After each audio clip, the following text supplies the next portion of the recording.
विकासाच्या घोषणा होत होत्या आणि मग ते सगळं पूर्ण झाल्यावर निवडणूक आयोग 4 वाजता तारखांची घोषणा करतो. हा आचारसंहितेचा भंग नाही. तुम्ही सरकारला पूर्ण मुभा देत आहे. पैशाचं वाटप प्रचंड होणार. 15 लाखाची मर्यादा आहे. मुंबई म्हणजे अ ब क ड 15 लाख, 13 लाख, 11 लाख आणि 9 लाख असं हे अ ब क ड आहे. मुंबई, नागपूर, पुणे वगैरे अ मध्ये येत आहे. त्यांना 15 लाखाची मर्यादा आहे. निवडणूक आयोग खात्रीनं सांगू शकेल का सत्ताधारी पक्ष फक्त 15 लाखावर थांबणार आहे? जो सत्ताधारी पक्ष नगरपालिका नगरपंचायत निवडणुकीमध्ये 100-100, 150-150 कोटी एका नगरपालिकेत खर्च करतो, तिथे ज्या सत्ताधारी पक्षानं, तिन्ही म्हणतो, नगरसेवक फोडण्यासाठी विकत घेण्यासाठी 2-2, 5-5 कोटी रुपये खर्च केले, तो 15 लाखावरती खर्च मर्यादा पाळणार आहे का? आणि निवडणूक आयोग त्यासाठी कोणती यंत्रणा राबवणार आहे की मुंबईमध्ये सुद्धा मुंबई मराठी माणसाच्या हातून हिसकावून घेण्यासाठी जो पैशाचा खेळ चालणार आहे तो निवडणूक आयोग उघड्या डोळ्यानं पाहणार आहे. मी जे म्हणतोय प्रत्येक मराठी माणसाचं हे कर्तव्य आहे की या वेळेला ही लढाई प्रत्येकाची असायला पाहिजे. आणि मला असं वाटतंय की त्या पद्धतीची जागरूकता शिवसेना पक्षप्रमुख उद्धव ठाकरे आणि महाराष्ट्र नवनिर्माण सेनेचे प्रमुख राज ठाकरे हे मराठी माणूस आणि महाराष्ट्रासाठी एकत्र आल्यामुळे ही जागरूकता, एक आत्मविश्वास आणि एक उत्साह लोकांमध्ये निर्माण झालाय. आम्ही मुंबईसह 29 महानगरपालिकेच्या लढाईमध्ये उतरायला सज्ज आहोत.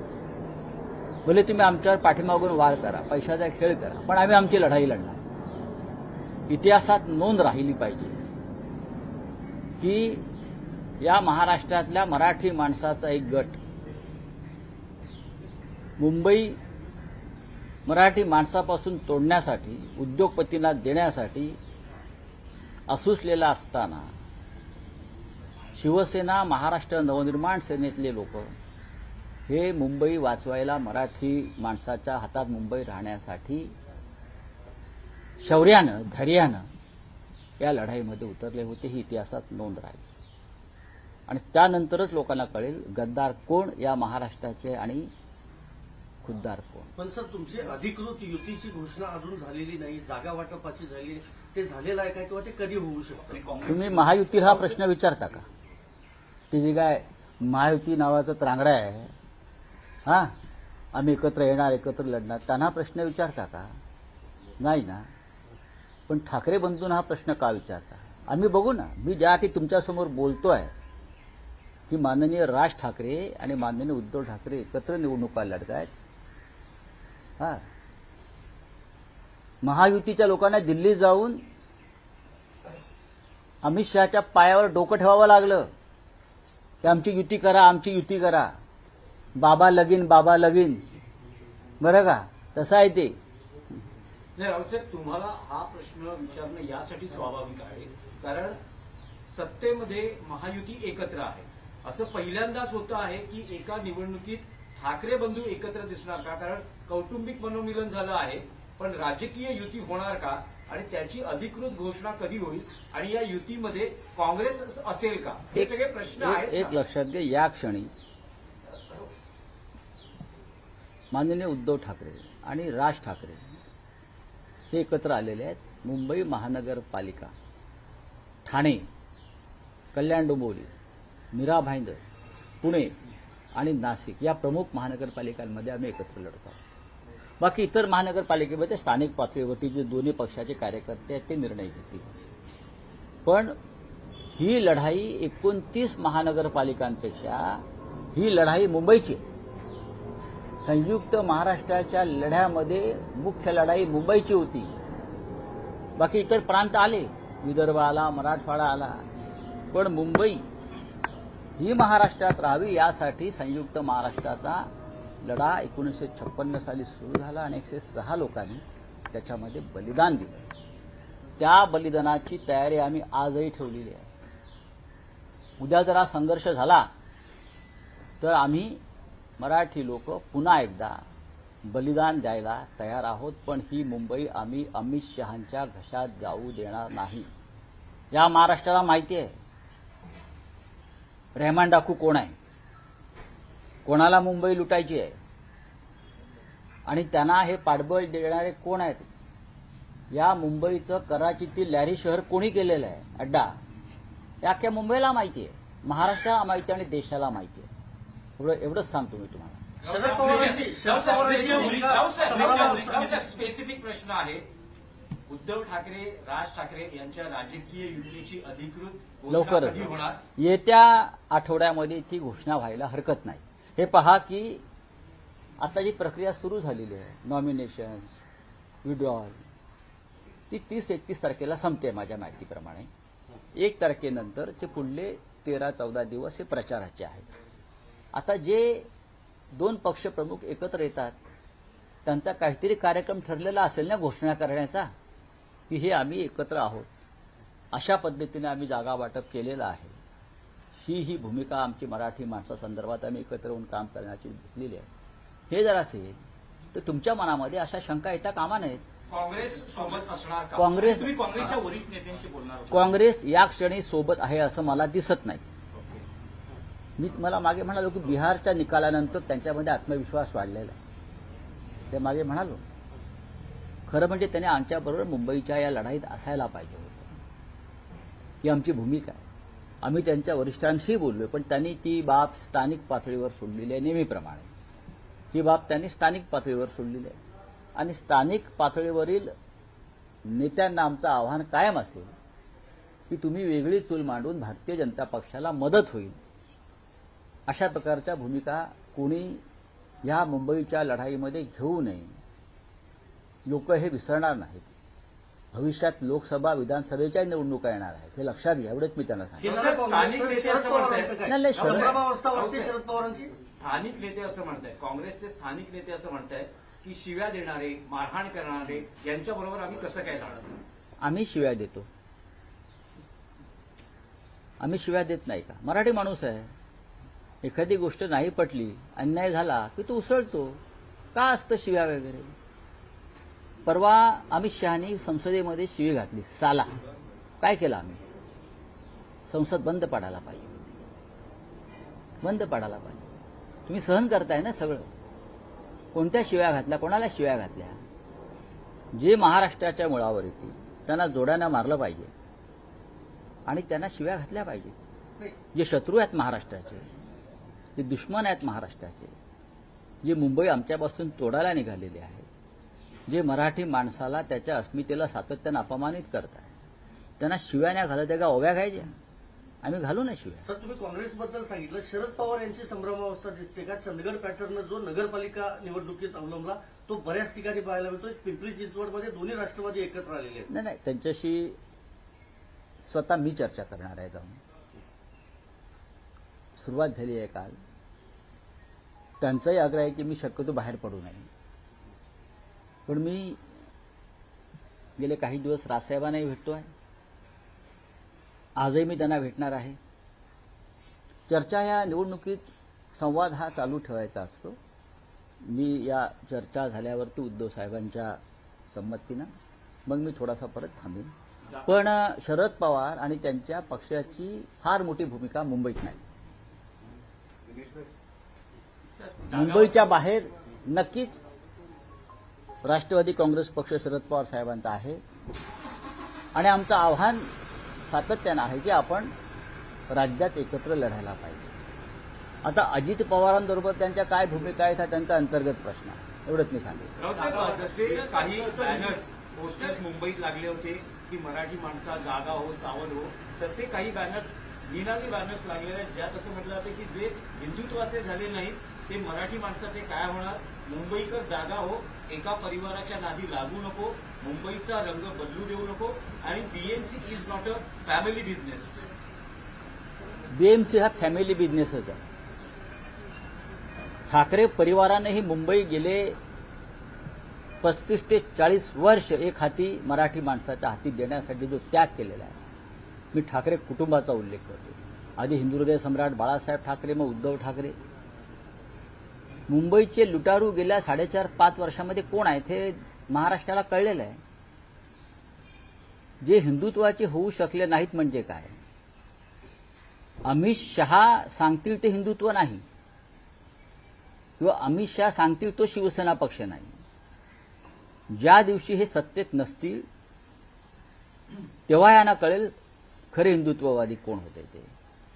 अमित शहानी आमचा पक्ष फोडून निवडणूक आयोगाच्या मदतीनं, न्यायालयाच्या मदतीनं जर कोणाला सुपूर्द केला असेल तर ती डकैती आहे, डाकूगिरी आहे, चाचेगिरी आहे.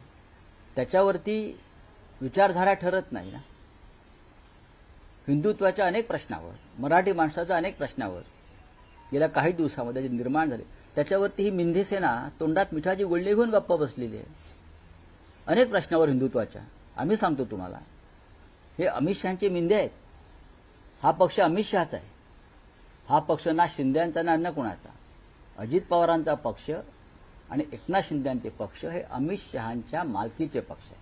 नाही, सर, रावसाहेब, तुम्ही पण EVM सत्तर विरोधामध्ये एवढं आंदोलन केलं, ईव्हीएम हटाव हे तुमचं नारा होता. मात्र दुसरीकडे सुप्रिया सुळे असं बोलतायत की ईव्हीएम वर मी काही बोलणार नाही, आक्षेप घेणार नाही, कारण का त्याच ईव्हीएम मुळे मी आज 4 वेळा खासदार ठीक आहे. निवडून आली आहे. रावसाहेब, तुमचं काय म्हणणं आहे? तुम्ही ईव्हीएमच्या विरोधामध्येच खरं तर आवाज उठवत होता. ईव्हीएम मध्ये घोटाळे आहेत हे स्वतः शरद पवार साहेबांनी सांगितलेलं आहे.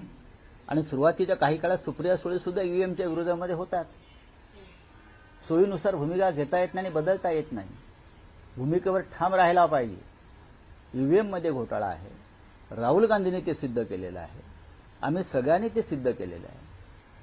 अशा वेळेला लोकांच्या मनात संभ्रम निर्माण होईल आणि संघर्ष आणि लढाईची धार कमी होईल.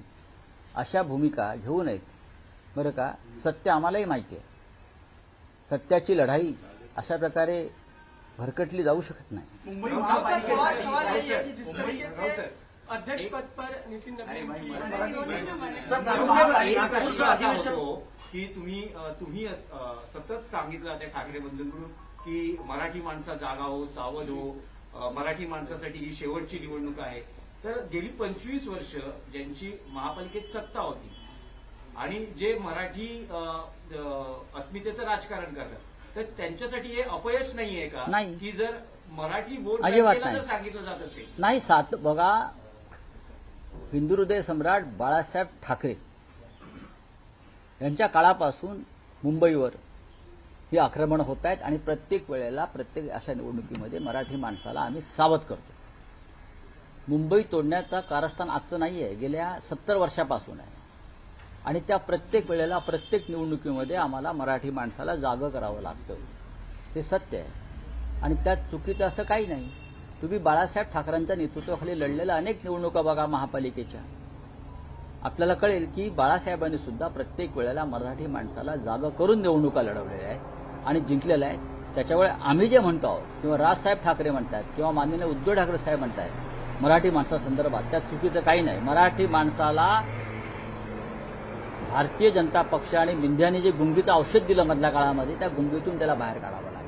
नाही, पण मुख्यमंत्री असं म्हणतात की मुख्यमंत्री- चंद्रसूर्य असेपर्यंत मुंबईला महाराष्ट्रापासून तोडलं जाणार नाही. काही पक्ष हे या मुद्द्यावर भावनिक राजकारण करतात. बघा, सूर्यचंद्र तुमच्या भाजपाचे नोकर नाहीये. सूर्यचंद्र तुमच्या भाजपचे नोकर नाहीत. सूर्यचंद्र आहेत ते राहतील. जब तक सूरज चांद रहेगा या घोषणा आम्ही पण देतो. पण सूर्यचंद्र तुमच्या मालकीचे नाहीत. जरी तुमचा देश मालकीचा तुम्ही लोकशाही मालकीची केली असली तरी सूर्यचंद्र स्वतंत्र आहे आणि सूर्यचंद्राचा आशीर्वाद मुंबईतल्या मराठी माणसाला आहे. आणि म्हणून ही मुंबई महाराष्ट्रात राहिली. काँग्रेसचे ज्येष्ठ नेते त्या काळातले सका पाटील, बरं का, यांनीही वेगळ्या प्रकारे घोषणा दिली होती.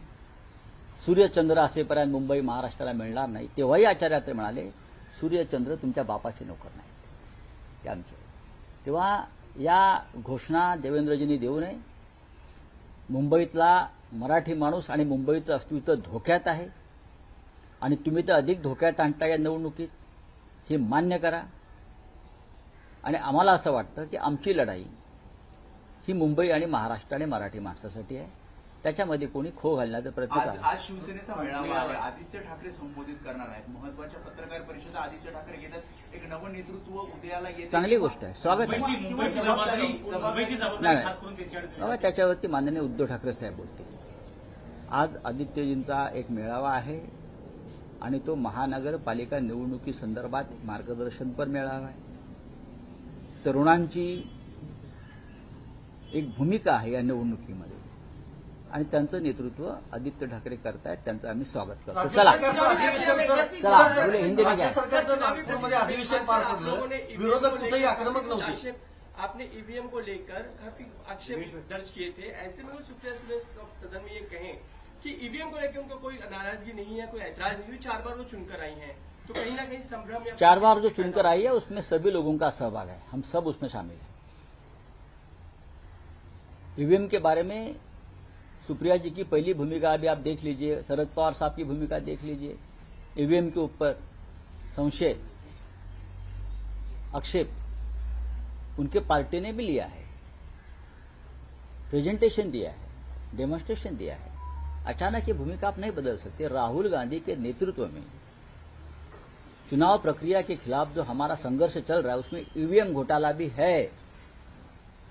और आप जब जब इस मामले में चुनाव आयोग के दरबार में हम गए हैं तो सुप्रिया जी के पार्टी के लोग भी शामिल है उसमें. तो लोगों को गुमराह मत करिए. आपका व्यक्तिगत चुनाव अलग है और देश का चुनाव अलग है. मैं सुप्रिया जी को ये बताना चाहता हूं. आपका क्या सवाल है? नागपूरच्या अधिवेशनामध्ये कुठेही विरोधक आक्रमक दिसले नाहीत. विरोधी पक्षनेता नव्हता. दोन्ही सभागृहाला एकच आंदोलन केलं गेलं. पुण्याचं जमीन प्रकरण असेल, संतोष देशमुख हत्या प्रकरण, पुण्याच्या जमीन प्रकरणामध्ये मुख्य आरोपींना वाचवण्याचा प्रयत्न कोण करतो आहे? देवेंद्र फडणवीस करतात. विरोधी पक्षानं आवाज उठवला. आपण काय केलं? आपण गुन्हेगारांना पाठीशी घालण्यासाठी कायदे आणि नियम बदलले, पोलिसांवर दबाव आणला. काय करायचं विरोधी पक्षाने? विरोधी पक्ष नेता तुम्ही देत नाही दोन्ही सभागृहात आणि विरोधी पक्ष काय करत नाही असं विचारता, हे ढोंग आहे. चला, धन्यवाद. यामध्ये विरोधी पक्षातलेच एक नेते असं म्हणतात की ते व्यक्तिगत प्रकरण आहे. कोणतं पुण्यातलं जमीन प्रकरण. व्यक्तिगत कसं आहे? व्यक्तिगत प्रकरण. सरकारी जमीन 1800 कोटीची, मंत्र्यांच्या मुलाला, उपमुख्यमंत्र्यांच्या मुलाला 300 कोटी देण्याचा प्रयत्न झाला. हे व्यक्तिगत प्रकरण असेल तर मग या विषयावर बोलायलाच नको. हे व्यक्तिगत प्रकरण कसं असू? तुम्हाला मिळेल का? म्हाडाचं घर तुम्ही घ्यायला गेलात, 10 लाख किंमत सांगितली, अमुक अमुक आले, चला त्यांना 2 लाखात द्या, सरकार देईल का? नाही, पण भास्करराव जाधवच त्या दिवशी बघा, प्रेस कॉन्फरन्समध्ये असं म्हणाले. हे- त्यांना हा प्रश्न विचारला त्यावेळेस ते म्हणाले की हे व्यक्तिगत प्रकरण आहे, त्यामुळे सरकारच्या तिजोरीची जेव्हा लूट होते आणि ते सरकार पक्षाचे लोक करतात तेव्हा ते व्यक्तिगत प्रकरण असत नाही. भास्कररावांना हेच सांगायचं आहे वारंवार. भास्कररावांनी हे सांगितलेलं आहे. तुम्ही त्याचा कधी वेगळा अर्थ काढला असेल, अभी हो गया. सर, दोन एक मराठी अभी प्रश्न सवाल हैं. है कि अध्यक्ष पद के तौर पे उन्हें कार्यकारी अध्यक्ष पद पर नियुक्ति की गई है. अच्छी बात है, क्या लग उनके- रहा है संघ का कहीं भी कुछ चल नहीं रहा? बीजेपी देखो, ट्रैक पे है. भारतीय जनता पार्टी ने अगर उनके पार्टी का कार्यकारी अध्यक्ष नियुक्त किया है, वो उनका पार्टी का अंतर्गत विषय है. किसको नियुक्त करना है वो उनका विषय है. उसमें हमारी जैसी पार्टी कोई भूमिका व्यक्त करे ये ठीक नहीं है. लेकिन 2-2.5 साल तक आप राष्ट्रीय अध्यक्ष का चयन नहीं कर सके, ये सच है. बाहर जो अफवाहें है वो तो यही है कि भारतीय जनता पार्टी और संघ परिवार में इस मामले में अनबन चल रही थी. बड़े बड़े नाम आ रहे थे, शिवराज सिंह चौहान से लेकर भूपेंद्र यादव तक, धर्मेंद्र प्रधान तक, विनोद तावड़े तक नाम आए, सीनियर नेता थे. देवेंद्र जी का भी नाम चल रहा था. तो अचानक एक ऐसे व्यक्ति को पार्टी का अध्यक्ष, एक आदेश, 4 लाइन का आदेश आया और नियुक्त किया. अननोन केस. देखिए, अननोन फेस है लेकिन कार्यकर्ता है. मोदी जी कहते हैं ना कि कार्यकर्ता के रूप में नितिन नवीन ने बहुत बड़ा काम किया है. तो आप देखेंगे क्या काम होता है, क्या नहीं होता है, उनका पार्टी का विषय है. जो व्यक्ति मोदी और शाह को चाहिए उस व्यक्ति को उस पद पर बिठाए. लेकिन वो सर्वोच्च पद है इस देश में, जहां अटल जी बैठे थे, जहां मुरली मनोहर जोशी बैठे थे, जहां लाल कृष्ण आडवाणी बैठे थे, वेंकैया नायडू बैठे थे, अमित शाह बैठे थे, बड़े बड़े दिग्गज लोग बैठे थे, ये भी हम भूल नहीं सकते। राउत साहेब, दोन प्रश्न आहेत. 29 महानगरपालिकाओं का चुनाव जाहिर हो चुका है सर, 29 महानगरपालिकाओं का चुनाव जाहिर हो चुका है। हम सबकी नजर है कि उद्धव ठाकरे और खासकर मनसे कब एक साथ आके चुनाव की घोषणा करें, साथ में आने की। हो जाएगा। राजनीतिक तौर पे आपने अब तक घोषणा नहीं उद्धव की है। ठाकरे जी, राज ठाकरे जी अगले कुछ दिन में एक मंच पर आएंगे और अलायंस की घोषणा करेंगे।